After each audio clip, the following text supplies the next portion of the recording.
welcome back to my channel. My name is Kelsey and I'm here today to do my best books of 2021.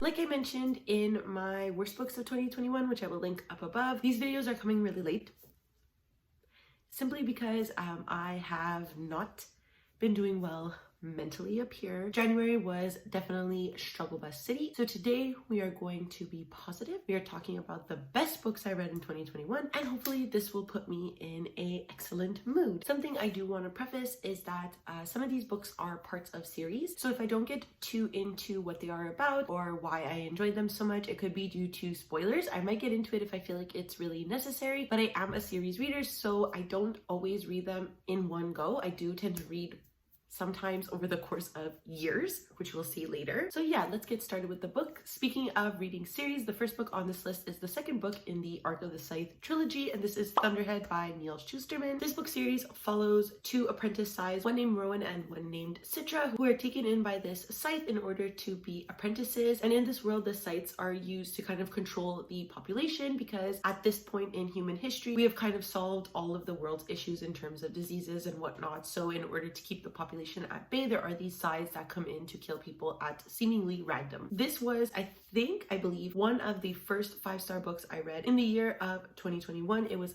absolutely amazing. If you know me, you know that I love this series. Firstly, I love the world that Neil Shusterman has created. I think the way that Neil Shusterman tackles death, the future, AIs, all of that stuff is really engaging and interesting, and I think Neil Shusterman has a well thought out and fascinating perspective on the matter. I also really enjoy the two main characters. Both of them have such fascinating stories, backstories, and reasons for why they want to join the Scythedom, why they want to be scythes. And I think both of their backstories play interestingly into the rest of the series and why they choose to do the things that they do, why they have the names that they take on as scythes that they do. I just think both of them are really, really, really interesting, and like Rowan is like a really cool bad boy and I like him a lot. In addition to that, this series really expands in regards to Neil Shusterman's twists and turns, and I won't get any more into it, but I just absolutely was shook by them. It was incredible. What an incredible read. Neil Shusterman's writing is super engaging and easy to get into. So I feel like if you have not picked up Arc of the Scythe at all, I really encourage you to do so because it was fantastic. Next, we have actually quite a different turn of favorite books for me. In 9th place, we have Ace of Spades by Farida Abike Iyemedi,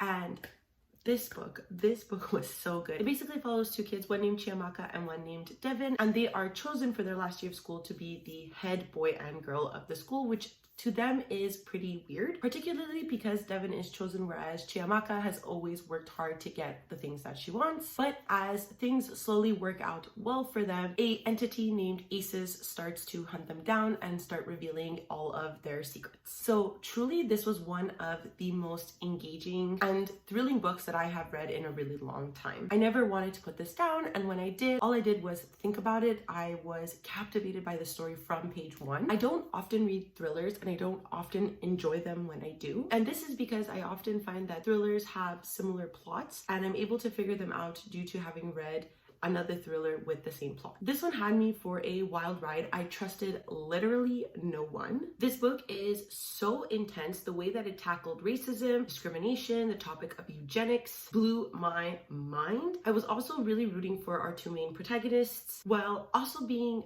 absolutely disgusted by every single person around them until everything was revealed later on. Was the ending a little rushed? Sure, but the enjoyment that I had for this book was so incredibly engaging and reflective that it was just a memorable experience. I was tabbing things left and right, having visceral reactions to scenes. It just was an incredible reading experience for me. This is an incredible book. I highly recommend it. I know a lot of people have buzzed it this year, but it is truly one of the best books I read this year, and I would highly, highly recommend it. Like with all the books on this list, you're gonna hear that a lot. In the 8th spot, we have Middle Game by Shannon McGuire, another book that absolutely blew me away this year. This was almost the most perfect book I have ever read.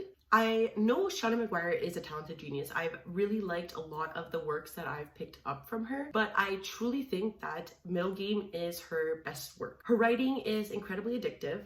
Like with Ace of Spades, every time I put this book down, I just wanted to pick it up again because I wanted to be in the world. I needed to know what was happening with Roger and Dodger because they are some of the most interesting characters I have come to read this past year. I was definitely invested in their characters, especially in the first half where they are children, because I love that they were discovering their powers and learning to trust and love one another. I loved their connection and the way that they worked together, and the whole plot about Roger and Dodger discovering their powers and discovering the alchemist sense of the world and of their powers was like absolutely peak appealing things that I love in books. Sean McGuire is releasing a second book in this series. I don't know exactly if it follows a similar plot, but you can count on me definitely picking this up because I absolutely loved Middle Game. I look at it sometimes and I want to reread it. I want to pick it up again because I think it was so engaging, so incredible. And there's a lot in the book that I can sense that I missed, and only through rereading it will I get the full entire picture because I think there's so much left to discover in this world. I absolutely loved it. After that, we have another book from an author that I really enjoy. That is Malibu Rising by Taylor Jenkins Reid. So this is following the Rivas siblings as they throw a party in Malibu in 1983, but it is more of a story that follows their family and their family legacy. I think I am more of a fan of Taylor Jenkins Reid's most recent works, these books that go into like historical characters, but that focus really on topics that surround the time periods and the characters that are involved in these time periods specifically. So when I was starting to see that a lot of people weren't enjoying this book this year, I was really nervous to pick it up. But I ended up really enjoying this and feeling completely immersed in the story. The omniscient narrator that takes over the story is a trope that I absolutely adore. I love being in the minds of all of the characters and being able to follow them as the story unfolds. In addition to that, it ties into one of my favorite tropes, which is family legacies, family sagas, that kind of thing, basically following a family from a turning point in their lives to the kids now, or to the lives of the family members now. I love seeing how family matters and characteristics are passed down through generations, and how those choices that were made in the beginning affect the family later on. I liked it especially done in this book so much that I would read more from the other Viva siblings if I could. I really enjoyed the empowerment that the siblings shared and how much that they protected and took care of each other. I'm an older sibling myself, so watching Nina take care of her family was really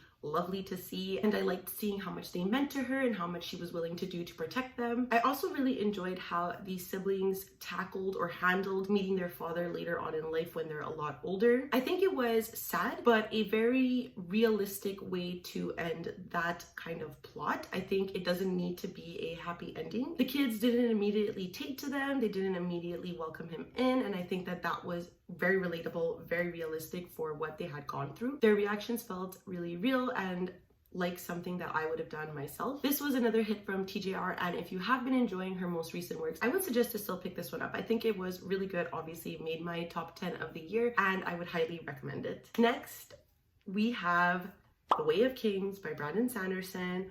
I finally read it, you guys. I am so excited to say that this is on my top 10 of the year. I was extremely nervous to read this. I had built up the entire year last year reading one Brandon Sanderson a month to get to his big series, his huge series. And I did it, and I loved the first book. This, I'm not even gonna explain what it's about because honestly, it's so like convoluted and has a lot of plot points. We'll just read like a little summary, but it has been centuries since the fall of the 10 consecrated orders known as the Knights Radiant, but their shard blades and shard plate remain, mystical swords and suits of armor that transform ordinary men into near invincible warriors. Men trade kingdoms for shard blades, wars were fought for them and won by them. One such war rages on a ruined landscape called the Shattered Plains. There, Kaladin has been reduced to slavery. In a war that makes no sense, where 10 armies fight separately against one single foe, he struggles to save his men and to fathom the leaders who consider them expendable. So I will say that it is hard to get into. The summary that I just said is really like a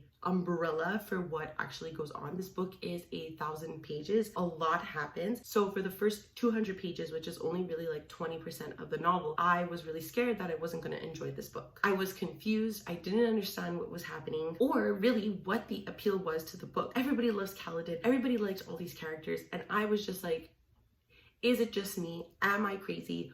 what am I not getting here? I should have known to trust Brando Sando because the last 300 pages of this book, I was seeing it all come together and it was just reveals after reveals after reveals. And you slowly start to see how much Brandon Sanderson has painted throughout, first of all, the first like 700 pages of this book and how it all comes together, but also how the Cosmere comes into play is something that will have a bigger stake later on in the books. But I'm really grateful that I read all of them and I'm really like involved in Brandon Sanderson's world. I think he is a mastermind and it's really incredible to me how much he has done to captivate and engage readers into these different worlds while also connecting all of them into one. I think he is a genius. I think he's a genius. I see it. I get why this is Brandon Sanderson's best work. I cannot wait to pick up Words of Radiance. I'm just a little scared because they are 1,000 pages and it does take a lot out of me to read these books and like start to piece things together. And then if I continue with that, I will start piecing together 1,000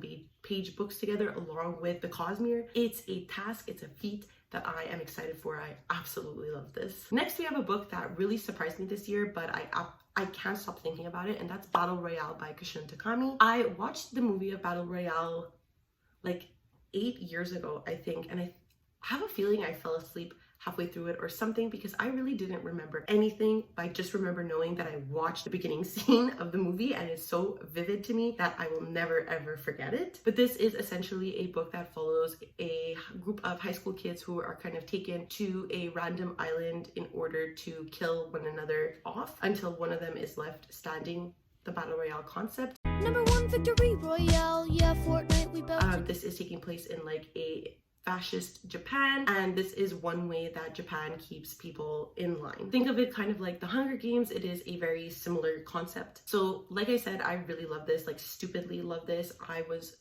so engaged with this book. It was probably one of the more captivating books that I read this year. And like I mentioned, I couldn't stop thinking about it. I still think about it sometimes. I still look at it and I want to reread it. Like it calls to me. I just was so engaged with this book. The book is extremely gory, yes, but I think it's worth it to read because of how intricate and interesting the plot is. The betrayals and the twists in this book kept me at the edge of my seat, and I was never bored while reading this at all. This book will make you feel unsettled, and it's not solely because it is a group of 15-year-olds picking one another off. There's also some interesting political discussions being set in a fascist dystopia, but I think you would need to know a little bit more, especially I'm saying this about myself too, a little bit more about the political landscape in 1980s and 1990s Japan to fully grasp exactly the political commentary that Kashun Takami was making of his country at the time. I do have one complaint. There is a lot of misogyny and homophobia in this book that is akin to Japan's culture at the time, and so I would recommend just knowing that before going in. Some scenes can be a little jarring. However, I did really enjoy this. I think it's a fantastic horror novel, and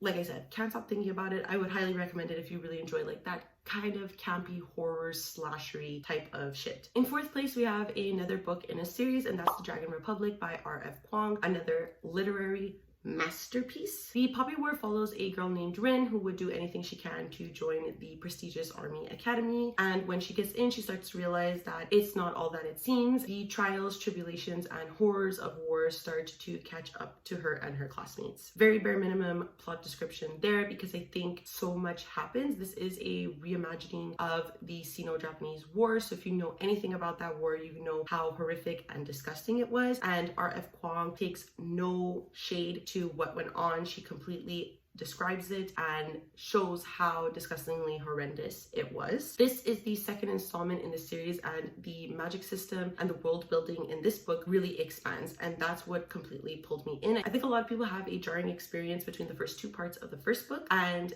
they're kind of worried that the magic system doesn't come back. I think it's really developed in the second book. Not to say that there is no like horrendous war stuff that happens in the second book, because it definitely does, but I also think that R.F. Kuang took some time and consideration into developing the magic system in this one that was really engaging. I was not okay when I finished this book. It was honestly amazing. I put it off for so long because I was really nervous, because a lot of people were saying that they didn't really enjoy the second half of the Poppy War and that made them sour for reading The Dragon Republic, and I really didn't want that experience, which is why it took me almost a year to read The Dragon Republic from the Poppy War. But I really should have known that R.F. Kuang would not let me down. She is an incredibly talented writer. Her style is really easy to read, but every word and moment in the book is completely intentional to understanding her characters and developing the magic system and the world. Nothing, and I mean nothing in this book, should be overlooked while reading. Like I said, the magic system greatly expands, and we learn so much about other characters that we may have dismissed previously. I think a lot happens in this one. This book also introduces religion and colonial rule, which is something that I love to read about. I can't wait to see how Kwang develops this into the third book. And also, I am a simp for Neza. It's unreal. My bad boy king, I love him. I can't wait to see how his character develops in the third book. Have I read the third book yet? No. Has it been 1 year since I read The Dragon Republic? Almost. I keep putting it off. I'm so scared to finish this trilogy, but I know I just need to bite the bullet and do it because it will be an amazing experience. We're getting to the final three. In the third spot, we have Jade City by Fonda Lee. Is this any surprise? This book has completely taken booktube by storm this year. I am definitely one of those people, absolutely fell in love with this book. It follows 4 siblings from the Call family. This is the family that kind of overruns the Jade in this world. This is a country that is run on this thing called Jade, and it's where people get their powers from. Jade is really like coveted in this world, and you put the jade in your body, often through piercings and stuff like that, to have the power closer to you. So it's kind of like a crime syndicate family fantasy, because there is another family called the Mountain, and they want to take the jade for themselves and also sell this like cheaper version to foreigners and whatnot. So I had no words or thoughts for this book, absolutely head empty over here. It's so good. The twists and turns in the book were absolutely amazing. The characters are one of the things that I think a lot of people enjoy. It's something that I really enjoyed in the book. Kilo, again, I think we're sensing a theme here. I love bad boy characters, people in charge. Like, I just love that trope. It is one of the things I love the most in books, if it has that character, as you can clearly see from the books that made my top 10 this year. But also, I really loved the sibling dynamics between the siblings. I love family books as well. So Jade City absolutely had a lot of things that I really enjoyed. I also have Jade War over here that I'm hoping to get to this month, because I have not stopped thinking about this book. It is a fantasy series that I think is really easy to get into. It's an urban fantasy. It doesn't require a lot of expanding of imagination because it is really grounded in reality. The way that Fonda Lee weaves in East Asian culture so seamlessly is absolutely amazing. And I just can't wait to see how this world expands, how the story expands, and how our characters grow throughout the course of the novel. I am scared. I know that a lot of people freak out over the last 2 books in the series, that it like completely breaks them. So this is something I need to get to soon. In second place, to no one's surprise, we have All's Well by Mona Awad. Mona Awad is definitely an auto-buy author for me, an auto-read author for me. I really, really, really love her books. This one follows a woman named Miranda Fitch who tragically had an accident during a play of Macbeth, and due to that accident, she is no longer able to act and deals with chronic pain every day that no one seems to believe her. And she wants to host the play of All's Well That Ends Well by Shakespeare, but her students are hell-bent on doing the play of Macbeth, and obviously Miranda does not want to do that. So there's truly no words I can say to describe how much I enjoyed this book. You're gonna see with the last 3 books, I don't really have a lot to say because I just think they're absolutely perfect. I think that the way that Mona Awad describes chronic pain and the way that people don't believe sufferers of chronic pain is really realistic and truly the horror of this horror book. Miranda Fitch is a character that we are watching decline. We are watching this woman get drunk with power, and I think it is a really interesting discussion surrounding the terror of having chronic pain and also watching other people suffer from it. It was truly mind-boggling. The thing I liked the most of the book, however, is because I am a big Shakespeare nerd. I am his whore 1000%. Watching the way that this book unravels similarly to the way that Macbeth unravels in Macbeth was amazing. If you are a Shakespeare fan and you know Macbeth quite well, I would highly recommend reading this book with that lens in mind, because I think Mona Awad has so many layers to this book that you would only really catch if you're comfortable with Shakespeare books. And because of that, I really want to read All's Well That Ends Well and then reread All's Well to then see if there are more like connections that are there that I missed because I only really know Macbeth that well and not All's Well. All's Well by Mona Awad is just a conglomerate of things that I absolutely enjoy. I highly recommend this book. I think it's so interesting, so fun, so thought-provoking, and definitely almost my favorite book of the year. And then finally, my favorite book of the year. I think if you've been following me all year, I've been kind of pushing this book onto people. I made its own solo video that I will link up above. This is the final revival of Opal and Nev by Donnie Walton. A perfect book. So this is a book that follows an interracial rock duo in the 1970s called Opal and Nev and the downfall of their sensational breakup and how they reconnect many years later for one last tour. So it's no real secret that Daisy Jones and the Six by Taylor Jenkins Reid is one of my favorite books of all time. So this comes as a strong recommendation that you need to pick up the final revival of Opal and Nev. They are very similar in some ways, and I think the final revival of Opal and Nev does honestly some things better. Primarily, the oral history format was done well and works for the non-fiction narrative that it is kind of trying to portray. In my opinion, Walton's writing really leaps off the page and it adds to the novel because of how strong her characters are, not to mention how their personalities and voices match the time period that they are in. Because of this, I really felt like I was with them, that I was listening to them, and even found myself wanting to Google images of them, which is exactly the same feeling I had when I picked up Daisy Jones and the Six. Everything felt like an interview with these characters, and I really liked how we stepped into Opal and Nev's backstories and careers, while also learning Sunny's, who is the author of this expose,